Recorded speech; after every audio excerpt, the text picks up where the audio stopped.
حدیث دربار بیان میکند که قبر باغی از باغ جنت یا کنده از کنده های دوزخ است و مسئله دارم با حضور این مؤمنین و با اهل دوستان و علما و فضلا و بزرگانی که از راه های دور و نزدیک آمدند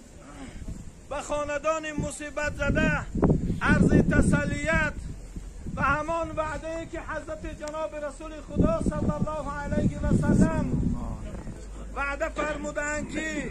هر نفری که اگر 40 نفر نماز جنازه او را بخواند براش جنت واجب می شود. پروردگار برای برادر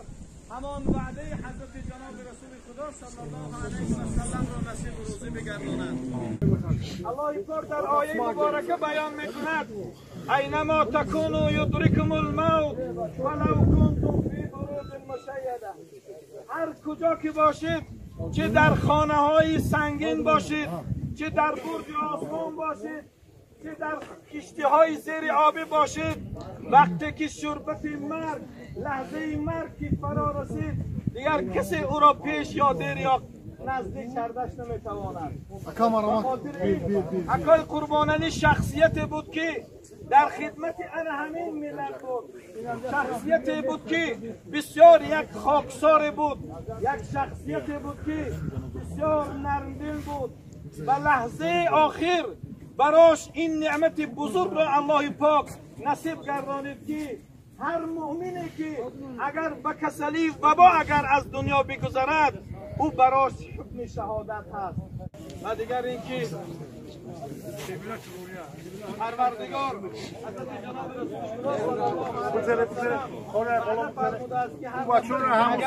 هر طور باشد و از دنیا گذرد او همچون بند روحی است. آن جوان مردی که اگر دعوی باشد، اگر کشیده باشد انشاءالله که وارثان در اینجا حاضرند و عهده میگیرند. و دیگر اینکه خواهش شده است که فرزند در راه بودن انشاءالله که یک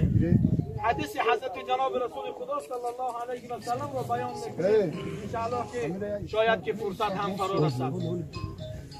زمانی بود که حضرت موسی علیه السلام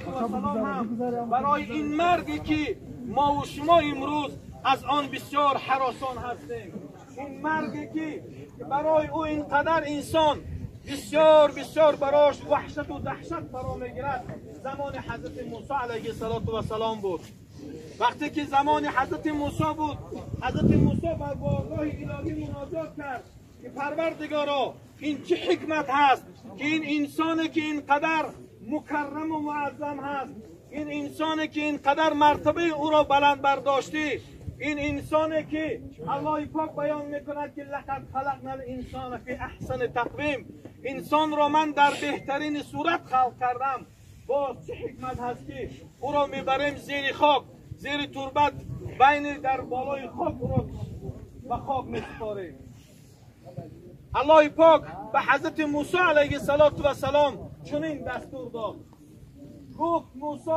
ای خداوند حساب، نقش کردی باز چون کردی خراب،